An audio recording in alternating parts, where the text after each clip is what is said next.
आता आपण खजूर आणि काजू बदाम याचे लाडू करणार आहे। त्याच्यासाठी ना हे खजूर आपण सीडलेस खजूर आहे, याला असं आपण सगळं कापून घेऊयात, थोडं थोडं थोडं करून याला कापून घेऊयात।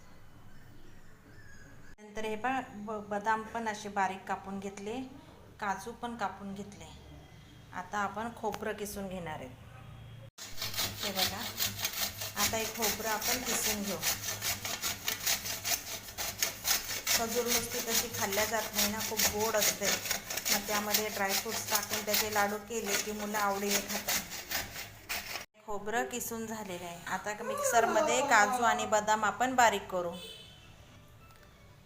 मिक्सरमध्ये आता हे बदाम, काजू आणि खजूर याला बारीक करून घेऊ। मिक्सरच्या भांड्यामध्ये आता थोडेसे बदाम घेतले, थोडे काजू टाकायचे आणि हे थोडे खजूर टाकायचे। असं करून याला एकत्र बारीक करून घ्यायचे। हे बघा, आता खजूर, काजू आणि बदाम मिक्सरमध्ये बारीक करून घेतले। आता हा जो खोबऱ्याचा किस आहे तो आणि हे मिश्रण एकत्र करून घ्यायचं। हे बघा, अशा पद्धतीने याच्यामध्ये सगळं खोबरं आणि ते खजूर बारीक केलेला सगळं मिक्स करायचं। हे बघा, आता हे सगळं मिक्स केलंय छान।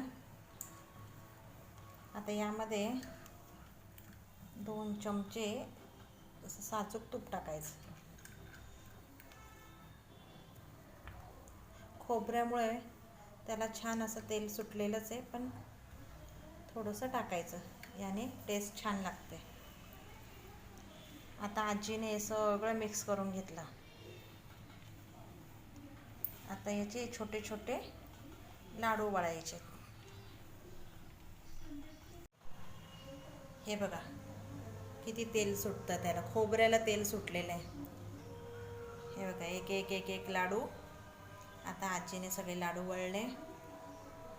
मुलं देखील आवडीने खातात। नुसतं खजूर खूप गोड लागतं, त्यामध्ये हे ड्रायफ्रूट्स टाकायचे। अजून तुम्हाला काही ड्रायफ्रूट्स टाकायचे असेल तर तुम्ही टाकू शकता। हे झाले आपले खजूरचे लाडू, तुम्ही पण नक्की करून बघा। हे बघा, आता आपले लाडू तयार आहेत। मुलं आता हे आवडीने खातील, खजुराचे लाडू।